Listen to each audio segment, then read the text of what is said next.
இன்னைக்கு ரொம்ப வருத்தமான நாள். ஏன்னா மாணிக்கண்ணன் ஃபாரின் போறாரு. ஸோ அவரை நாங்கள் ட்ரெயின் ஏற்றி விட போகிறோம். எப்பட்றா ஃபாரினுக்கு ட்ரெயின்லன்னு யோசிக்காதீங்க. அண்ணாக்கு திருச்சி சென்னையிலேருந்து ஃப்ளைட்டு போடுவாங்கன்னு பார்த்தா திருவனந்தபுரத்துலேருந்து போட்டாங்க. ஸோ கரூர்லேருந்து திருவனந்தபுரத்துக்கு ட்ரெயின் இல்லை. ஸோ நாங்கள் போய் திண்டுக்கல்லேருந்து ட்ரெயின் ஏற்றி விட தான் போனோம். நாங்கள் அங்கே போய் ஹோட்டலில் நல்லா சாப்பிட்டுட்டு ரயில்வே ஸ்டேஷனுக்குள்ளே போயிட்டோம். ரயில் வரதுக்கு கொஞ்சம் லேட் ஆயிடுச்சு. ஏன்னா 2 நிமிஷம் டிலேன்னு வந்திருந்தது. போய் ஃபோட்டோ வீடியோ எடுத்துட்டு ட்ரெயினுக்காக வெயிட் பண்ணிட்டு இருந்தோம். அண்ணா கொஞ்சம் டென்ஷனாக தான் இருந்தார். ஏன்னா இதுவரை துபாயில் இருந்தார். இப்போ சவுதி ஃபர்ஸ்ட் டைம் போகிறாரு. அதனால ரொம்ப நேரமாக அங்கிட்டையும் இங்கிட்டையும் பார்த்துக்கிட்டே தான் நின்றுட்டு இருந்தார். அப்புறம் ஒவ்வொருத்தராக பாசமலையை பொழிய ஆரம்பிச்சிட்டாங்க.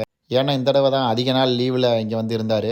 ஏன்னா 4 மாதம் இருந்துட்டார். அதனால ரொம்ப கஷ்டமாக தான் இருந்துச்சு அண்ணன் போகிறத நினச்சி. அப்படியே 5 நிமிஷம் அப்படியே பேசிட்டு சும்மா விளாண்டுட்டு அங்கிட்ட இங்கிட்ட அடிச்சுட்டு விளாண்டுட்டு இருந்தோம். கரெக்டாக டைமுக்கு ட்ரெயினும் வந்துருச்சு. அப்படியே ட்ரெயினில் எந்த கம்பார்ட்மெண்ட்டுன்னு சொல்லி செக் பண்ணிட்டு இருந்தோம். லாஸ்ட்டில் பார்த்தா D3 கம்பார்ட்மெண்ட்டு. சரி வாங்க உங்களை ட்ரெயினை விட்டு நாங்கள் வீட்டுக்கு கிளம்புறோம்னு சொல்லி அவர் தள்ளிட்டு போயிட்டு இருந்தோம். அவரும் பேக்கெல்லாம் கொண்டு போய் உள்ளே வச்சுட்டு சரி வந்து கொஞ்ச நேரம் பேசிகிட்டு இருந்தார். ஓகே ட்ரெயின் ஸ்டார்ட் ஆயிடுச்சு ஏறுங்கன்னு சொல்லி ஒரு டாட்டாவை போட்டா அந்த அண்ணன் போதுண்டா போங்கடானாரு. போகும்போது கொஞ்சம் வருத்தமாக தான் இருந்துச்சு.